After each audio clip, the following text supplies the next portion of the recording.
La grande image pour Solana, Bitcoin et Ethereum va vous choquer. Attendez de voir ça. Bonjour, bonsoir, bon après-midi, où que vous soyez. Merci de regarder mes vidéos.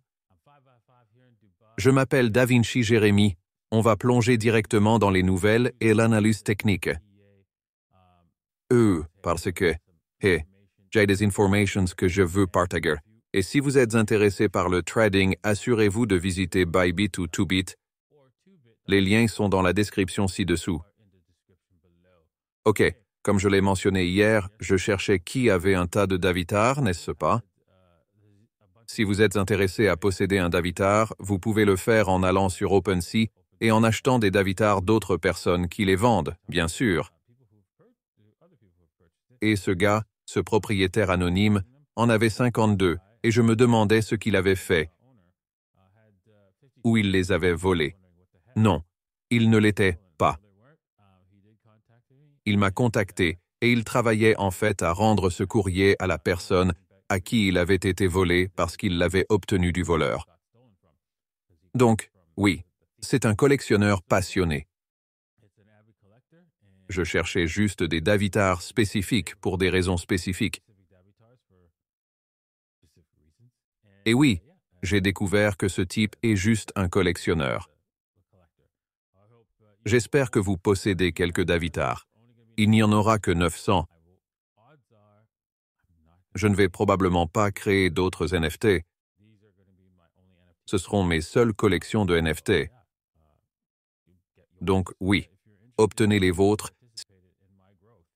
si vous êtes intéressé à participer à ma croissance sur cette chaîne et partout sur les réseaux sociaux. Ok. Grayscale adopte un modèle en espèces pour le ETF Bitcoin au comptant, mais avertit des conséquences néfastes. Ok.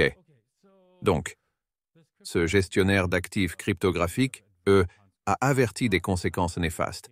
Un produit négocié en bourse de matières premières au comptant qui emploie uniquement la création et le rachat en espèces et ne permet pas les créations et les rachats en nature est un produit nouveau qui n'a pas été testé et pourrait être impacté par les inefficacités opérationnelles résultantes.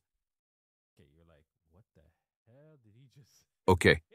Vous êtes comme, qu'est-ce qu'il vient de dire? L'obfuscation dans notre système financier est une manière pour eux de vous voler de l'argent sans que vous le sachiez. C'est comme ça que ça fonctionne. Ok. Je sais que cette phrase n'a pas beaucoup de sens pour la plupart des gens. Elle avait à peine du sens pour moi, mais essentiellement ce qu'il essaye de dire, c'est que si ils convertissent vos ETF uniquement en espèces, ça va être un problème. Vraiment? Voyez-vous le problème là, ou dois-je l'expliquer?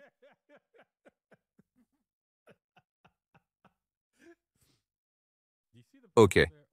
Pour ceux qui sont sourds, muets et retardés, qui ne peuvent tout simplement pas voir le problème, si c'est juste de l'argent, rappelez-vous, ils peuvent imprimer de l'argent, n'est-ce pas? Et donc le prix est juste quelque chose contre lequel vous pariez, n'est-ce pas? Contre la banque centrale, n'est-ce pas? Qui a de l'argent illimité, n'est-ce pas? Donc si ils vous paient uniquement en espèces, alors, bien sûr, ils peuvent manipuler la situation. Et essentiellement, cela n'augmentera pas la valeur de Bitcoin avec le temps. Bien, donc avec cette augmentation de valeur avec le temps, je veux parler de la grande image pour Bitcoin. Je pense qu'en 2024, nous allons voir Bitcoin exploser jusqu'à 100K probablement. Vous voyez, nous aurons probablement un peu de baisse, mais ensuite après le halving, nous allons décoller en grand. Je pense qu'avant la période de septembre, Bitcoin décollera au-dessus de son plus haut historique et se dirigera vers les 100K alors que ils détruiront d'abord l'idée de l'ETF puis la relanceront quelque part en été.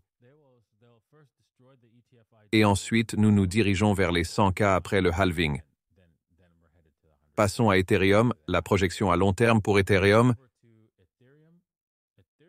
Si nous faisions juste un niveau de 1618, n'est-ce pas?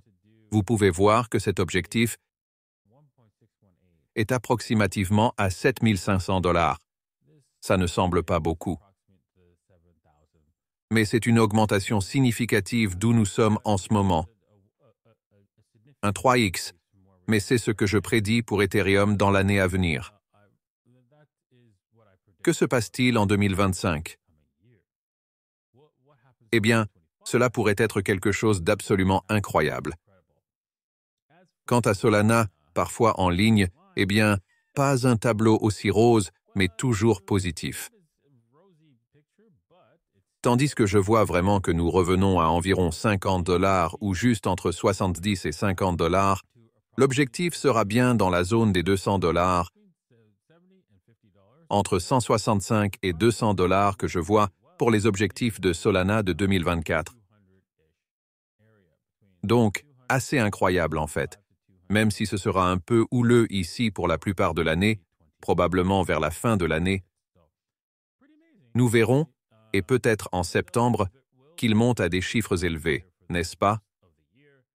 Cela pourrait arriver plus tôt, mais probablement pas. Bien. J'espère que vous avez apprécié l'épisode d'aujourd'hui. Je voulais le garder agréable et court. Et oui. Eh bien, je ne sais pas si je vais faire une émission. Je sais que je ne vais rien faire avec M demain. Donc je prendrai le week-end de congé. Et pour lundi, je pourrais ou ne pourrais pas faire une émission. Bien. Profitez de votre week-end. Profitez de vos célébrations du Nouvel An et on se voit la prochaine fois. Au revoir.